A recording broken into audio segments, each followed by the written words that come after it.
بسم الله الرحمن الرحيم.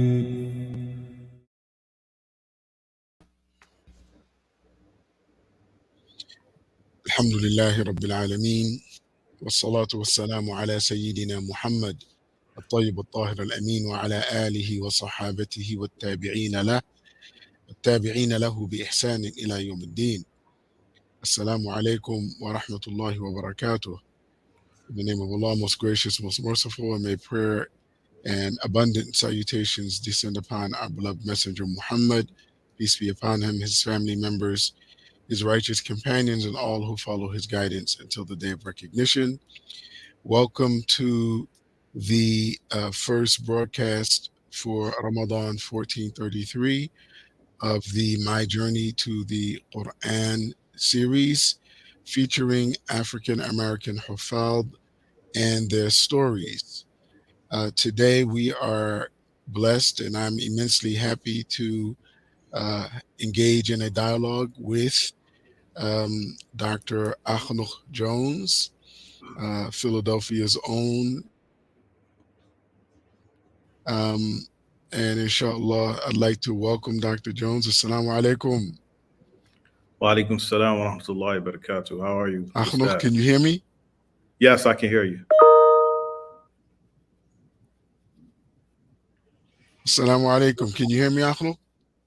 Wa alaikum salam. Yes, I can hear you. I think we're having a technical difficulty with the sound. I can hear you. Okay, you hear me now? Okay, assalamu alaikum.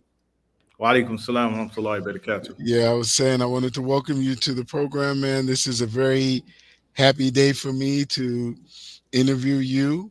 But before we get into the interview, inshallah, I would like to ask you to kindly recite for us for some portion of the Quran, inshallah. Alhamdulillahi Rabbil Alameen. I will just do Ayatul Kursi in the sake of time.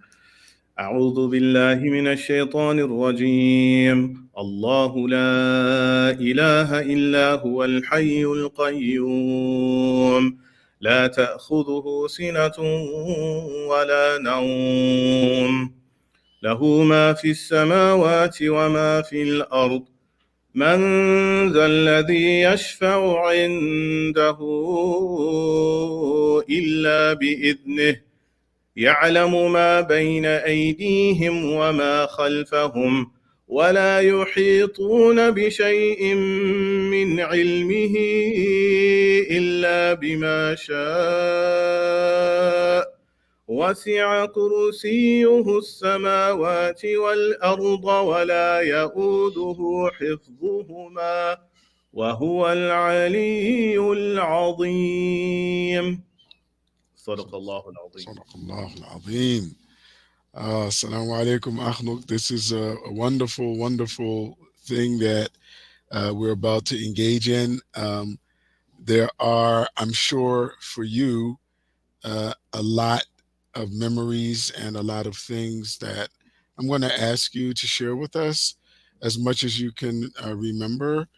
And for me, it's also a lot of memories because, we were blessed to be able to facilitate and assist you in memorizing the Quran in Philadelphia at Quba Institute. And we're very proud of you and very happy for you, and feel very blessed and honored by Allah subhanahu wa ta'ala to have you. So before we delve into some of those details, why don't you tell the listeners, give us a little bit about your background, just your professional background, because we have it on the screen that you're a doctor, you're a physician. So why don't you tell us a little bit about yourself, and we'll start there. Assalamu alaikum wa rahmatullahi wa barakatuh. So I was born and raised in Philadelphia, born in 79. Alhamdulillah, I was raised Muslim. My parents converted in the 70s, the mid to late 70s. And I had an opportunity to go to Islamic school pretty much since sixth grade. I only went to public school and elementary school. Before I went to Cuba, I was in Sister Claire Muhammad. And actually, I heard about you, Ustad Anwar and Ustad Anis, uh, your former neighbor. I don't know if he's not your neighbor anymore. Abdul Hakim Abdul Muhammad. Hakim Muhammad, yeah. Yeah, he was one Okay. of my teachers in Claire Muhammad, and I remember he used to tell us or encourage our students. He said, "Let's go across the street for Jumu'ah." He said, "These some heavyweight brothers, that know a little bit about the Deen, and we can benefit from them." But anyway, after completing high school, Kuba '97, I went to Penn State 4 years. I graduated in 2001. In between, I had an opportunity to get married in '99. My wife Taifa, and we have three children: Abdurrahman, Ridwan, and Raqib, 16, 14, and 10. And then I went to medical school in 2002. In between, I worked in a pharmaceutical company. And after I completed my studies, I started practicing at Jennersville Hospital from 2009 and 2014 as a hospitalist. This is basically general medicine, managing patients that are ill that need to be treated in the hospital. So after that, we decided to move overseas, and I had an opportunity to further my career in Qatar. So I've been here since 2014. We actually arrived, and it was the first or second day of Ramadan, um, 2014. So we've been here almost 8 years. And same thing, I'm doing inpatient medicine. Um, and this opportunity is good for me because it's also, we have more of a diverse patient background. As we know, we live in a melting pot where we have people from all over the world coming here to work. Some people live here permanently, some people transit for different jobs for a few years. So we see all type of patients um, from different parts of the world. My goal also is to leave a legacy as far as bringing up young, inspiring physicians. So I'm focused more now as later on in my career dealing with medical education. So we have an affiliate university, Weill Cornell Medicine here in Qatar. So I'm engaged with a lot of student activity. I developed a curriculum for quality and patient safety, and we had good reviews with to students.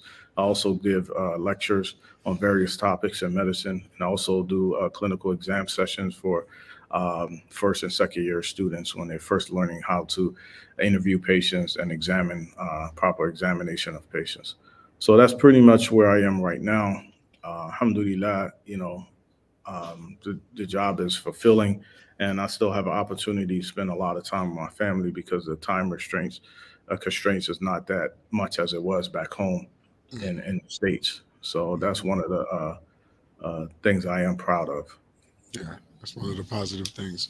So now this is a question that I'm going to ask you to sort of segue into your journey to the Quran. So do you have time in your professional life to do muraja? Because that's that's the big thing, and I know that you remember Ustad Anas and Right. emphasizing the importance of muraja. And as you become an adult professional, it becomes more challenging. So just talk a little bit about how you're able to maintain the Quran, and I'll work my way back as a Uh, professional. First of all, I always was able to find time to review the Quran. As we look through the entire day, we always have free time, and it's just a matter of how you utilize your free time. I could be watching TV or I can be listening to the radio. So, one of the things that I do on a consistent basis, say, for example, if it takes time for me, like, say, 20, 30 minutes to drive to work, this is the opportunity for me to revise the Quran. So, if I take my journey back to go to work and come back to work, I can essentially do maybe a juz and a half of review, and I don't have to break any stride or do anything different than my normal routine. So I could still do my work. I could still, interact with my family. So this is just like my personal free time, just going to work. Sometimes I it's even more. time if I'm doing public transportation or if I catch a taxi, except instead of driving, then I can read. But most of the time, I do it from memory. I also have when I'm teaching my boys, that's also an opportunity for me to review the Quran. Good. MashaAllah. That's good. So that's something that's also helpful. And also, during Ramadan, when during the pandemic, for last year and the year before, they didn't pray Taraweeh in the masjid, the masajid here. So we just did it at home. So that's also was a good review for me. So alhamdulillah, I've been blessed to be able to maintain and be consistent. And the thing that I've always been able to do is to find time in those, I call them like downtime where you're not really doing anything active, but at the same time you're going towards doing something like specific goal, like either you're traveling or you're waiting for something. Like for example, if I might be let's just say, for example, you may be in a doctor's office with your wife or your brother or something or your mother, and you're just sitting there waiting. You can just pick up the Quran and review. So there's Yeah. always opportunities to There's review. It always just doesn't have to opportunities. always be like sit down on a consistent basis, like how we did in class. Yeah. Um, Yeah. Yeah. So, and I remember um, when you were younger and in high school, and that was something that you always displayed. And I don't know if you were aware of it. I mean, you did it. You always had your little mushaf with you, and you always would read. So even when it was like lunch break or something like that, you always had your Quran with you. And Imam Anas and I were talking about that one time because, you know, when you're looking for people who have potential to memorize, one of the things is those small habits like that, that they always take advantage of their time to do muraja or mhm. to study their lesson. So that's an acquired skill, and I'm happy to hear that you've carried that skill up into your professional life. Mhm. So now you mentioned that your children, you're teaching your children. So tell me about your sons. Are they have they memorized a lot? Yeah, so starting with the youngest, Raqib, he it took him some time to get acclimated, but alhamdulillah, he's reading and he's MashaAllah. slowly memorizing the small surahs along with Ridwan and Abdurrahman. So Okay. one of the things that we started with when we moved here, they was in the Quran school. So it was the local masjid. They would have free Quran classes for boys in the Mhm. masjid. We signed them up and they would come. So I just wanted to get them with the teacher outside of myself so that they can learn the basics, learn the rules of tajweed and recitation. And then once the pandemic hit, it kind of everything stopped. So then I kind of took over and made sure that they were on task and they're memorizing. And also with their school, they had different, surahs that they were reviewing. Mhm. So they're going at their own pace. But alhamdulillah, I am proud of all three of them because they're progressing slowly but surely.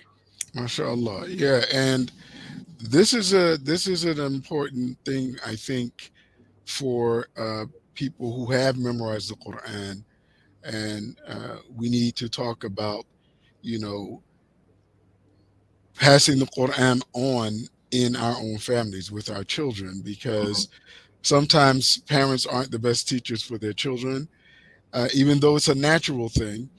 But this is good to hear that success can be had if you figure out a way to teach your children because the Quran must be preserved.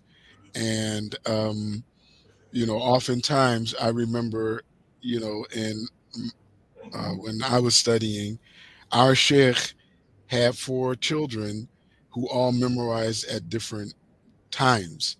And you have three sons, and everyone goes according to their own pace, and that's a beautiful thing to remember. So now back to you though. So you started memorizing Quran At what age? How old were you? Uh, Officially or unofficial?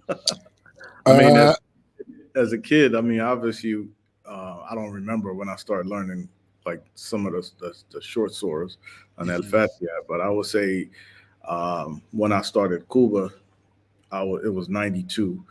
It was So 92. I was 13. You were 13 years old. 13 Yes, going on 14. 13 going on 14. So, Yeah. you know, we recognized the potential in you. We were very excited, and we knew that, you know, if we could just get the teenager to settle down a bit, you could Yeah. do amazing things. And so it was a beautiful thing. But um, what would you say was your motivation? So, I mean, I know that your parents, may Allah have mercy on both of them, they were a wonderful, wonderful support for you. Um, and then the community, of course, was encouraging. And of course, you had your teachers, Imam Anas and myself, pushing you. But what was your motivation as a 13-year-old kid from Philly?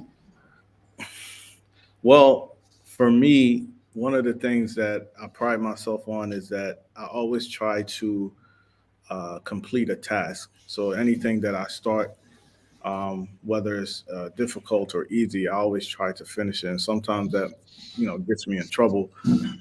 But once I started getting success and realizing that, this is something that I can accomplish, I just told myself that I'm gonna keep going. And I didn't give myself a specific deadline or say, oh, by this time I need to finish, until when I became like in 11th grade.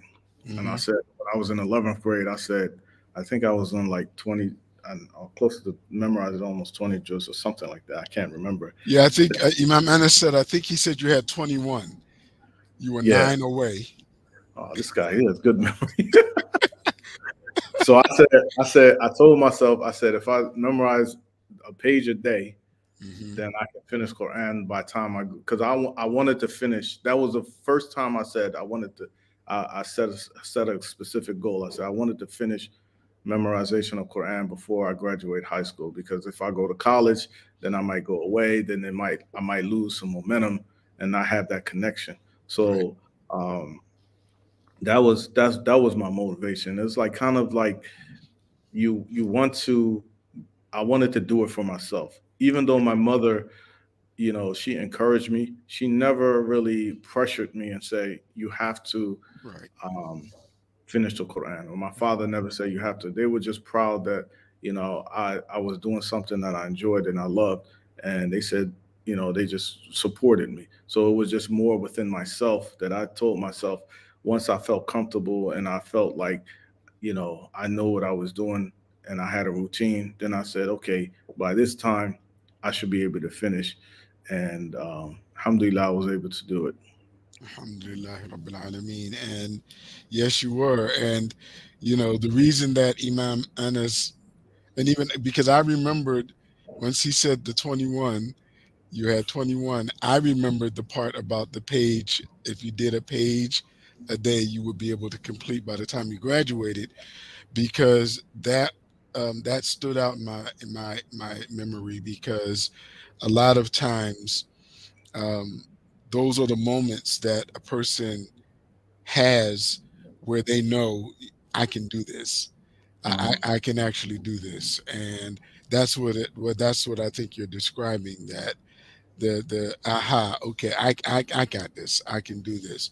And we Mhm. remember you just rolling, and there are parts of the Quran, as you well know, that are challenging. And whenever you have a hard time with a part of the Quran, with hifz, with memorization, you can get, uh, uh, defeated or upset, Mhm. or I can't retain it, I can't hold on to it. Ustad is complaining, and then there are the parts where it's just like smooth sailing, and that's where you ended up at. Like, we and Imam Anas had a talk, and we said, he's going to do this.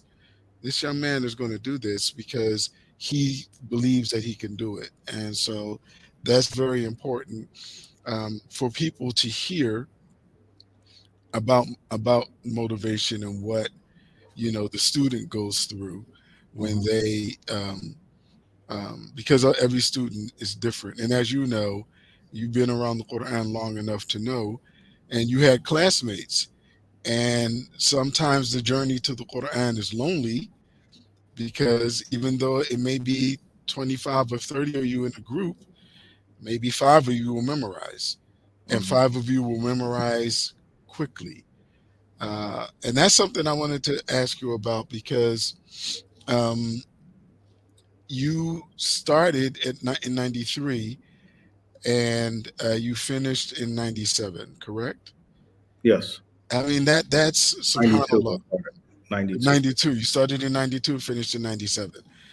Subhanallah, I mean, the average probably is maybe 3.5 years. But for someone who never left the city, right, at that time, and, being from the city with about the city, all there is about the city, and for you to able to accomplish that really speaks to the focus that you talked about, and then the dedication and the belief in yourself that you can do it.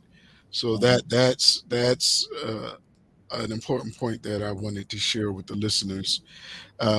So what about the experience? Because you were a teenager, man, in America, you had a high school um, workload, and you had peer pressure, right? Um, so what are some of the stories that you can share? I mean, briefly, like one or two stories that you can share about.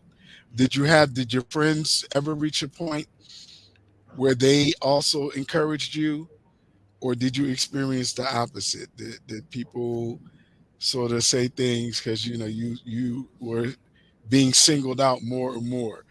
Um, tell us a little bit about that, if you have anything that you can go over. Well, I didn't really receive any negative uh, feedback, especially with my friends. A lot of my friends, they were always, they was encouraging me. They would say, for example, like if we would go out, um, like say we all together, and we're in the masjid, we're playing around, and then it's time for salat. They would say, you know, the most Quran. You should recite Quran, or you should lead the prayer.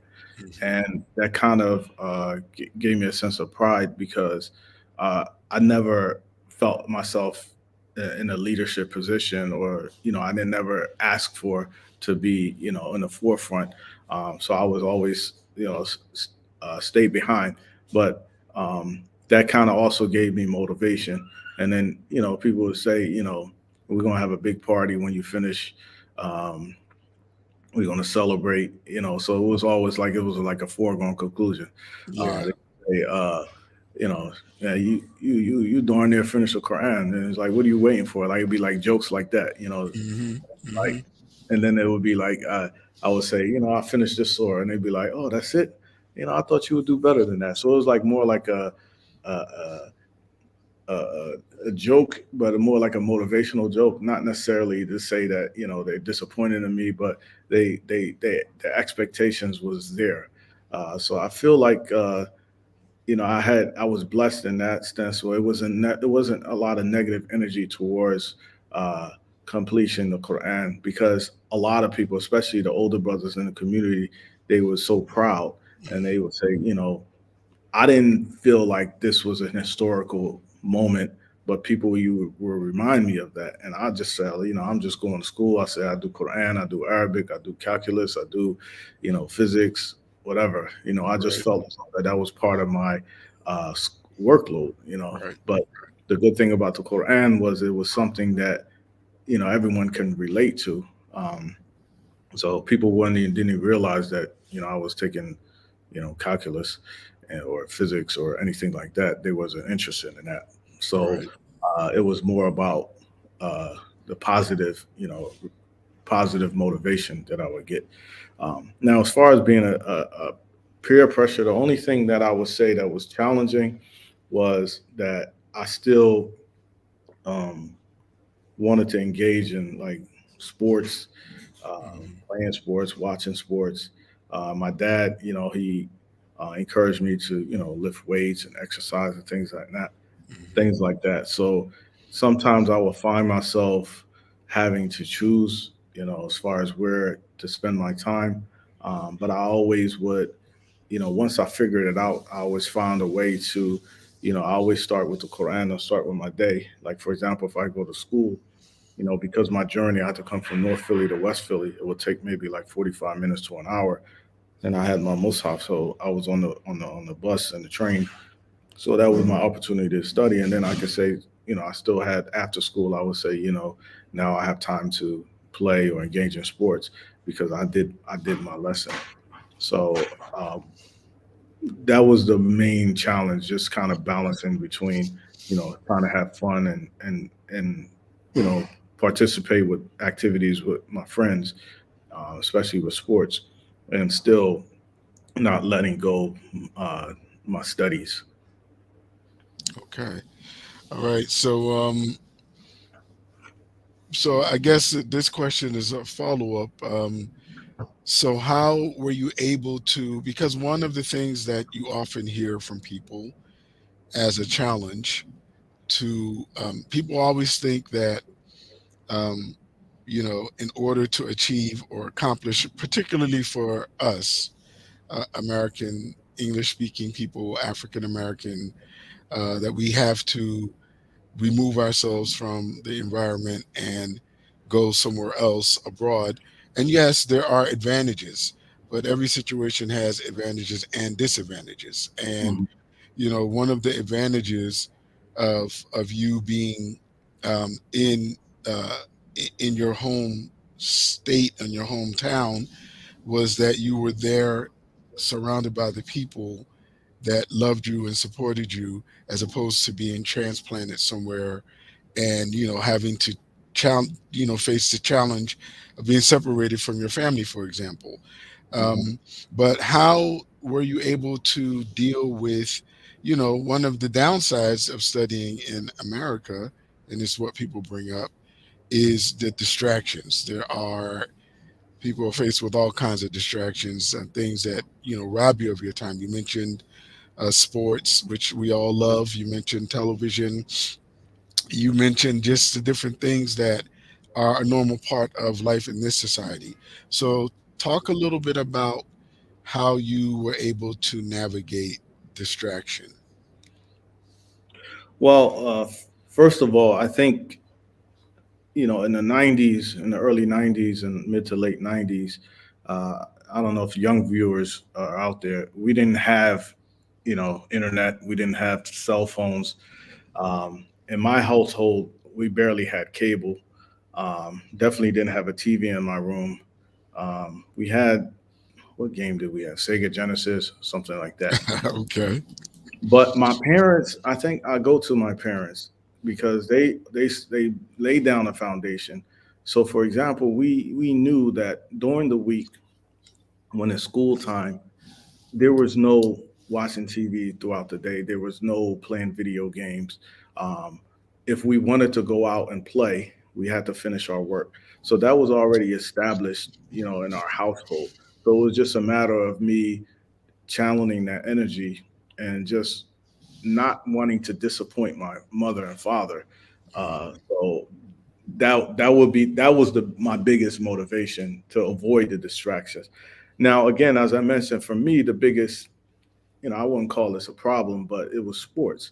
But I think for me, what I was able to figure out is that I can still do both and carry a good academic workload and continue to memorize Quran because I figured out a way how to be efficient with the Quran. One of the things that I've done, which helped me, and I encourage people to do, is number one, when I was younger, especially when it was time for me to go to bed or if I'm having downtime, I was always listening. I was always listening to Quran. So, for example, my mother one year, I don't even know if I asked her or she gave it to me. She said, "What do you want for my birthday?" I said, "I want the copy of the whole Quran," and it was cassette back in the day. So we didn't even have. I Oh don't know. man, Yeah, cassette. Yeah. cassette. Okay, Yeah. I think I still have it too. Also, it's Abdul Basit Abdul Samad, and then after mashallah. that, Yeah. my second, when I went to what was that? I forget where I got it. It was Sheikh Hosari. Okay. So, um, and that's all I used to do. I used to just listen, listen, listen, listen. And the other thing that I used to do was I used to always read from portions of the Quran, even if it wasn't my lesson. So it was just kind of familiarize myself with the way how it sounds and pronunciation. So then by the time it got to for me to memorize, it became easier because it's almost as if I already been reciting so much. And I think that's why in my later years, I memorized much more than I did in the beginning. Hmm. Uh, Hmm. so I think the distractions weren't as impactful towards me because growing up as a child, I wasn't really, you know, we say one of the cool kids. So I didn't, I wasn't interested in, being one of the cool kids or hanging out too much. I just kind of just was, you know, most of the time I would keep to myself or just a very few people. Um, so I wasn't really surrounded by things that could potentially, steer me off course. So I think that was, as a blessing for me. But I would say for a lot of people today, um, the distractions are real and it could be challenging. Hmm. But my advice would be that you always have to plan and you come up with a schedule. And I think that's the best way to do it is that you always give time to certain aspects of your life. And if you stick to that schedule, even if you say, I'm going to dedicate maybe, let's say 30 minutes or an hour to the Quran, you can break it up in one part of the day.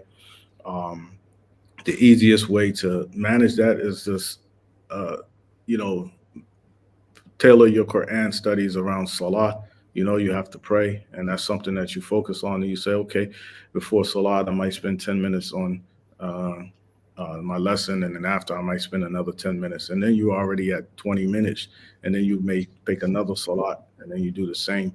And then you find yourself in a routine, so you could still continue on with your normal activities in your day and don't feel like you have to compromise, your social life.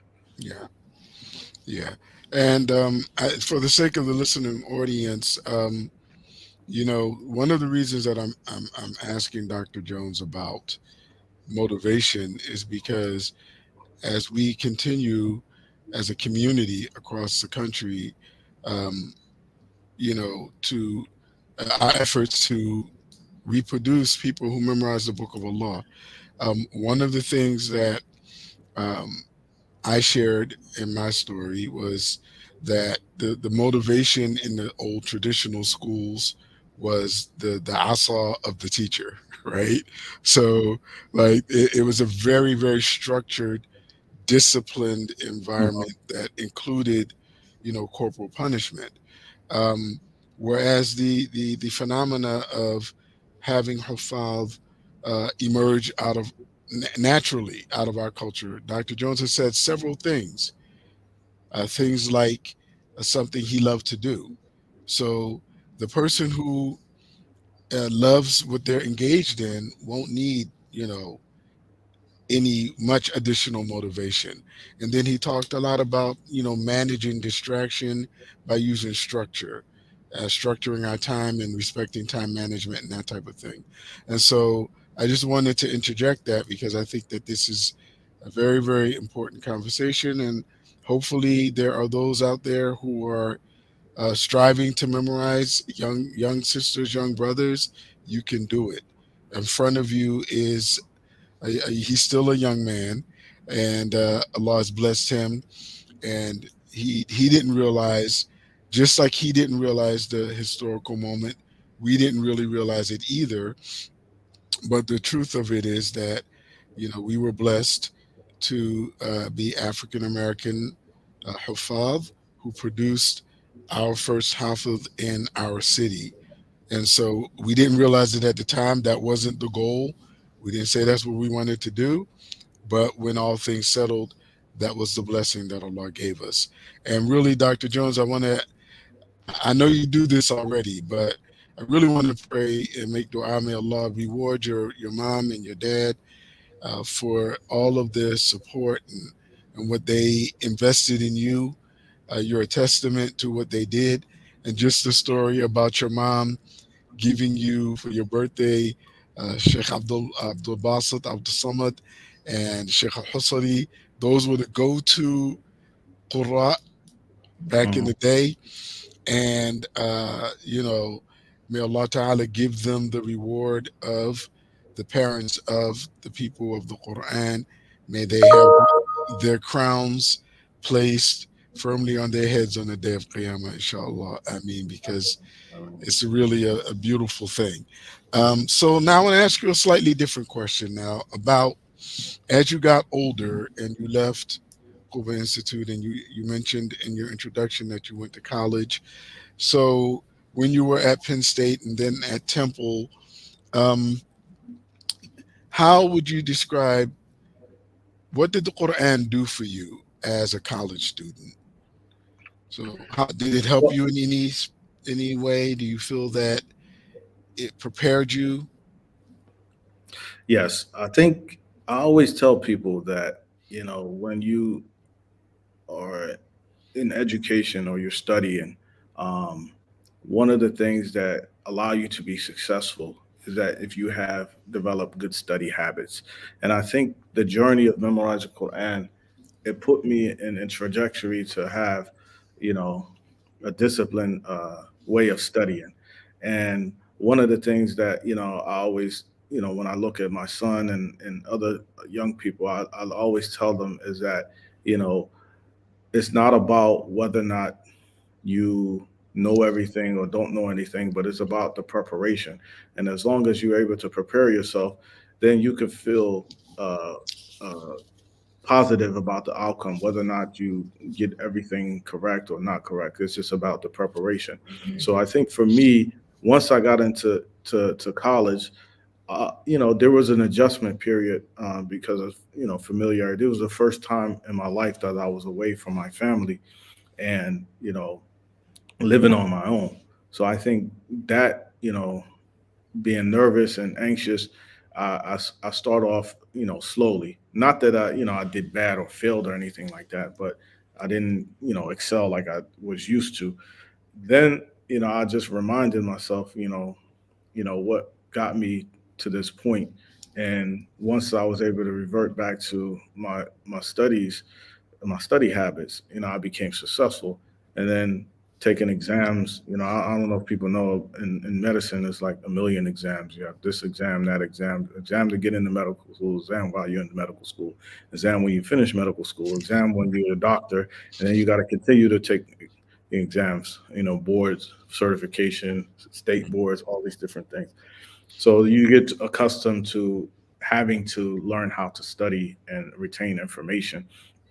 And I always say, memorizing Quran is not just about, rote memory, but it's also about, you know, we say reciting tilawa. It's very important, and I think if we focus on that, the art and the beauty of it, it seeps into your heart, and it becomes easier for you to be able to maintain and you know and feel that energy when you recite and excitement.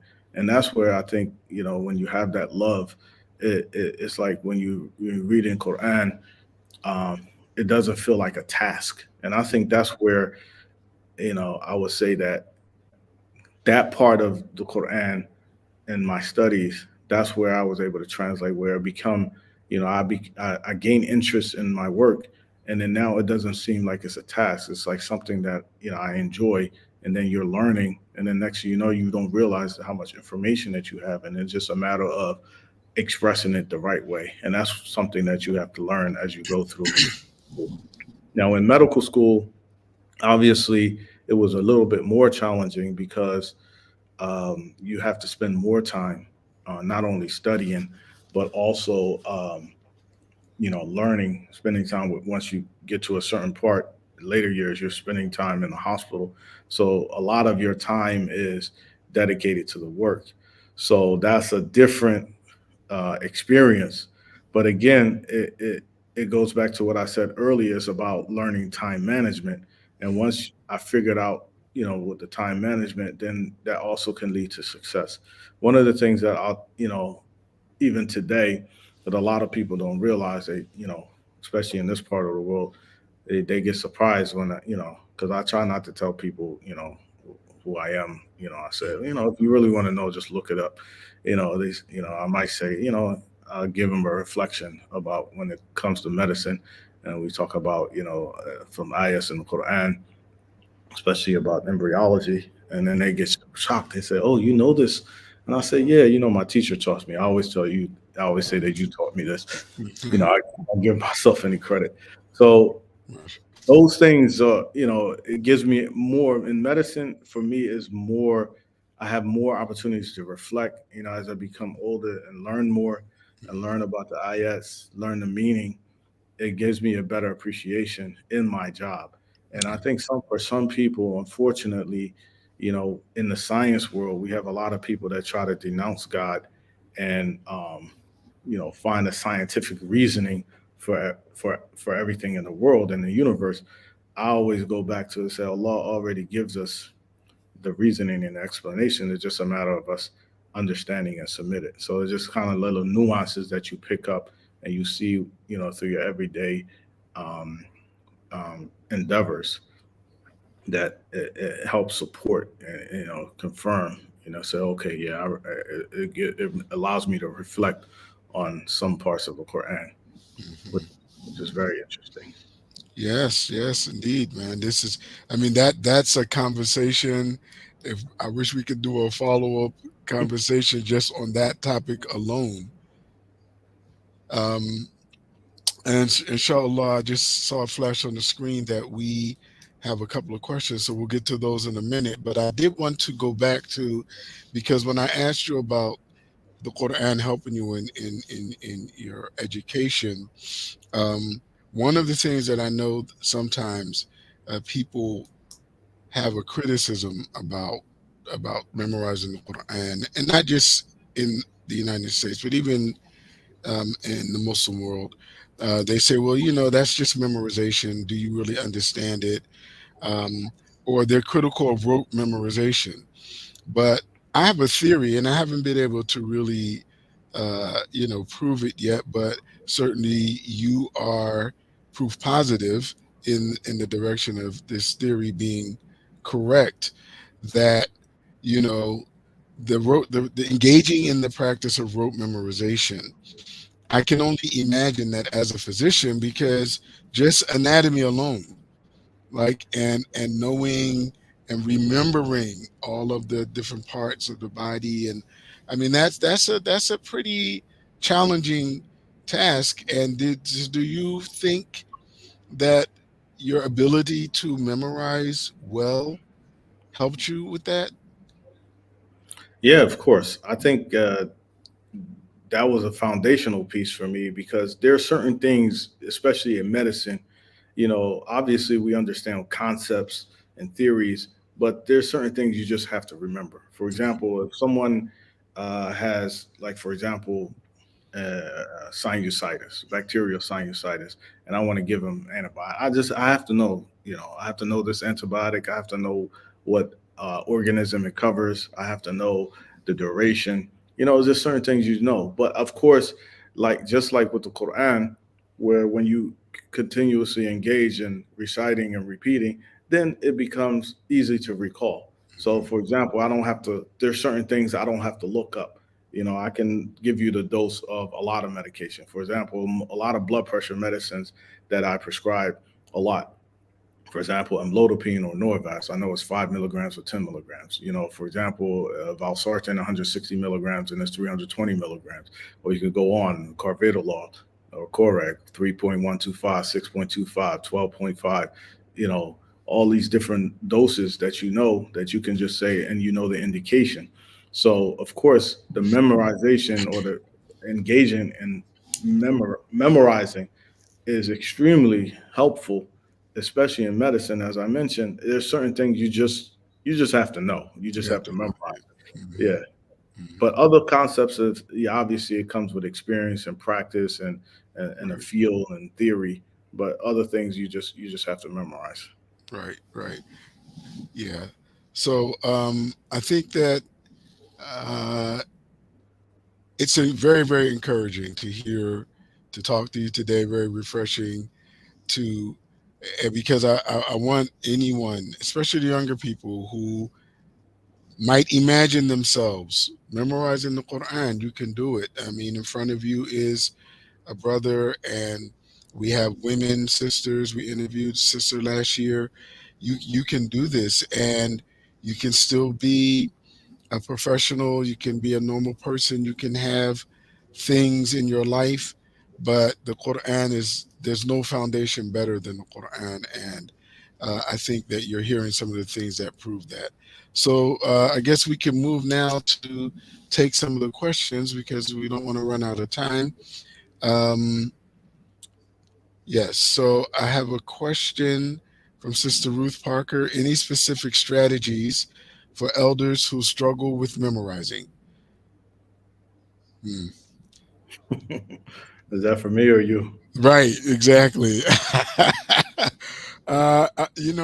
Since I'm the elder in this situation, what I will say is um, the Quran ultimately is about your connection to it and your love for it. And Dr. Jones said this actually, and earlier in his remarks, that he had a love for what he was doing, and I've seen in my lifetime people as young as 7 years old memorize the entire Quran, and someone as old as 70 years old complete hifz, because it's about the repetition, it's about the consistency, and once you get into the rhythm of it, uh, you inevitably, Allah will give you what you are seeking. And so the specific strategy, I think, is what Dr. Jones said, the consistency that is the result of really good time management, right? That you have to really make this a part of the structure of your day. And don't worry yourself, don't compare yourself to other people. Certainly, if you're older, don't compare yourself to younger people who may have less going on in their lives. But you focus on what you're striving to do, and you structure your time accordingly. His suggestion to connect your memorization to the salat times is an excellent strategy, because you already have that fixed period of time. You make the addition of reading for 10 or 15 minutes, either before or after the salah, and you quickly find yourself with an additional 45 minutes in your day where you're devoting your time to the memorization. But certainly don't give up, because you can do it with the correct intention. Ahmed, you want to add anything? Yes, I often get that question from people, especially older brothers and sisters. The one thing I would say is uh, don't uh, don't put expectations that's unrealistic. What I mean by that is, you know what your abilities are and expectations, and like you mentioned, not comparing yourself to brother X or sister Y, but just say, okay, today I'm going to master just saying this letter correctly. And the next day I'm going to master saying this letter correctly. And then slowly but surely you start building up steam and momentum. But I think you always have to start off slow and pace yourself and not get yourself disappointed if you're not at a certain stage where someone else may be, because let's just, I gave someone an example. Say, for example, if you're 30 years old, right, and Allah bless you to live to your 65, right? So you say in every year You memorize one juz, which is a great accomplishment. But you can break it down. Certain parts of the Quran every month. You may do a surah or parts of a surah. But then you realize that by the time you get to 60 years old, 65 years old, you may have been engaged in memorized Quran for 30, 40 years, and then eventually you may able to accomplish your goal. Hmm. So you always say that, as long as you're alive, you want to do more the next day. You say, if I memorize one ayah today, the next day I'm going to memorize two, and you start off something real slow. I think if you do that and you continue to progress in that manner, then eventually Allah will bless you, and then you accomplish more and more and more. And then you look back and you realize that there's a lot of portion of the Quran that you have committed to memory, and it becomes a self gratifying. That's excellent. That's excellent advice. Okay, so we have another question from Sister Saida Abdulaziz. How, this is for Dr. Jones, how do you see the internet being positively used in studying and memorizing the Quran? And I think this is a good question because you memorize that you're teaching your sons, and they do have, unlike you, where you didn't have the internet, they do have the internet. So, how would you answer this question? I think it could be beneficial in a way. It depends on how you utilize it. Now, obviously, with the pandemic and a lot of things being unavailable as far as face to face, there are different streaming avenues in which you can still have that engagement with a teacher. Um, and you can display the ayahs. You can have a mushaf. So I think it is definitely uh, another avenue that with people who may not have access to a teacher in their city or in their masjid directly, they can have remote learning, and they still can accomplish um, memorize Quran. So I do think that this is one of the positive features of having internet access. And not just with Quran, but any parts of the religion that you can study, with qualified teachers, and you can still benefit in a way that you might not be able to if you weren't able to, say, for example, like what you did, Imam Anwar travel to Medina, because there was no, a grand sheikh in Philadelphia that can teach Quran. So now Medina can come to your living room. So Right. I think this is a very positive part of the internet that can help people memorize Quran. Mhm. Excellent. Okay, we have another question from Brother Abdul Qadir. After completing the Quran, how often do you review to retain? Okay, so I always have a goal that every month, within the month, I always at least review the Quran once. And sometimes I do it maybe twice or three times within a month. So Excellent. minimum one time, maximum. I think one time during Ramadan I did it 6 times. MashaAllah. I was just Okay. See trying what to. you could do, right? But yeah, it's never. I would say there's never a time of the day where I'm not reciting a portion of the Quran outside of the salawat. So, and I stick to my regiment. You know, when if I'm going to work, I'm reciting. If I'm coming back from work, I'm reciting. If I'm waiting for something, I'm reciting. And then always have like a specific time. I might say during the day where I say, okay, 15, 20 minutes, I'm just going to work on this uh, part of the Quran. Okay.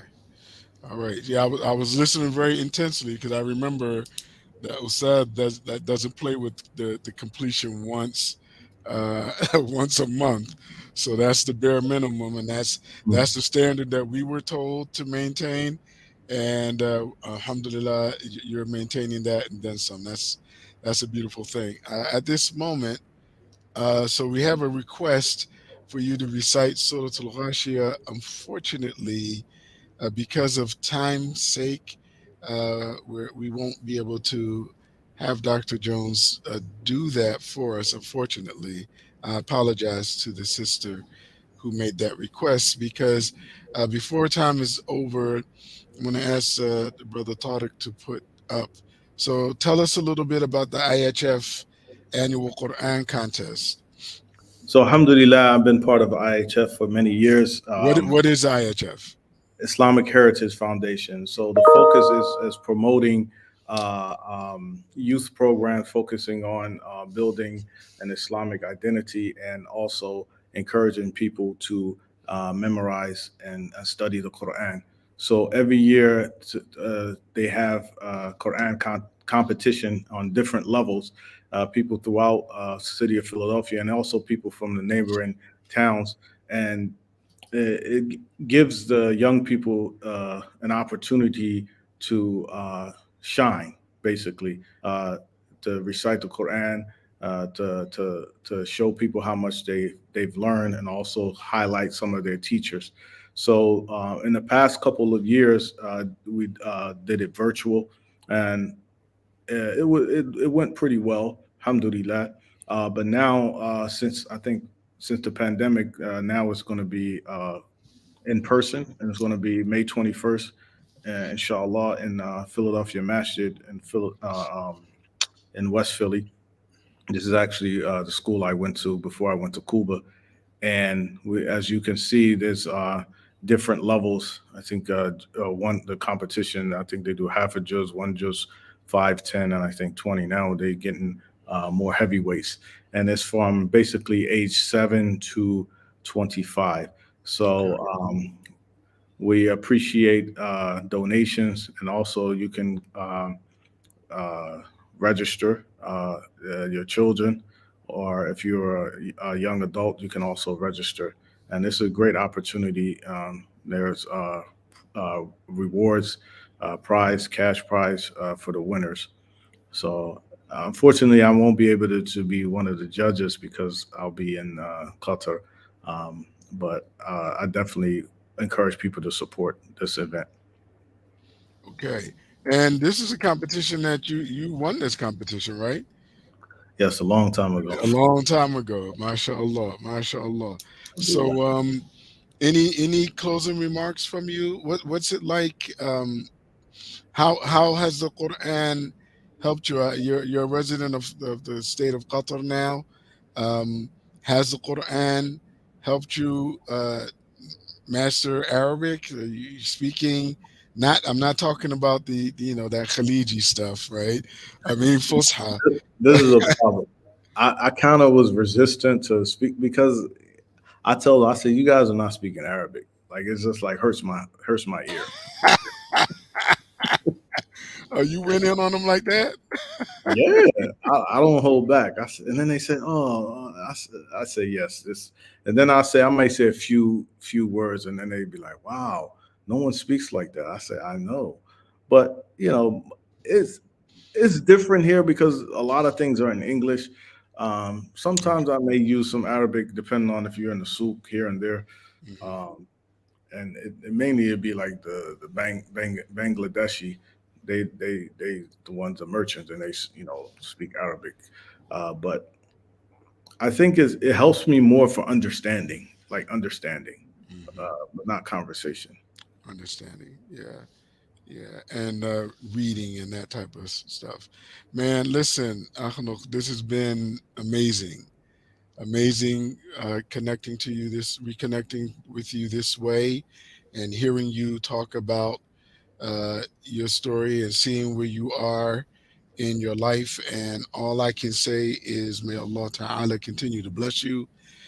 Know that your second family, we are very proud of you, and we always mention you in high regard because Allah has truly blessed you, and may Allah continue to bless you and your family, and Allah has blessed us through you. And so I know that we are um, running out of time. So do you have any last remarks, and will you close us out with dua? The only thing I want to say to everyone who know me and supported me, I'd like to say thank you, and I appreciate the love and support. I'll start with my parents who passed away a few years ago, and I ask Allah to bless them and give them the highest level of Jannah. I Ameen. mean, and Ameen. also my wife. who been with me for 23 years, going on 23 years now. Wow, mashallah. Yes, and through all the thick and thin and the support, she continues to support me. And I want everyone to. It doesn't matter what you do in your life. You always try to engage in the Quran, whether or not you're listening to it, reading it, or discussing it. And I think if you do that, then Allah will continue to bless you throughout the journey of your life. I mean, This is true. True. Okay. And so with that, I want to thank you, Dr. Jones. Give salams to your family and tell your boys to keep going and tell them that Ustad said to listen to their dad. Okay. Every boy needs to hear this nasiha, right? And yes, may Allah continue to bless you. And inshallah to the listening audience, thank you for tuning in today. Um, and we ask that you support this effort of MANA to highlight some of our own scholars and our own people of achievement. And we are blessed by Allah subhanahu wa ta'ala. You can support MANA either with dua or preferably with your dollars by going to www.manajustice.org. Again, that's www.manajustice.org. I want to thank you again for tuning in. And inshallah, I will see everyone next week. Jazakumullah khair. Wassalamu alaikum wa rahmatullahi wa barakatuh. alaikum salam wa rahmatullahi wa barakatuh.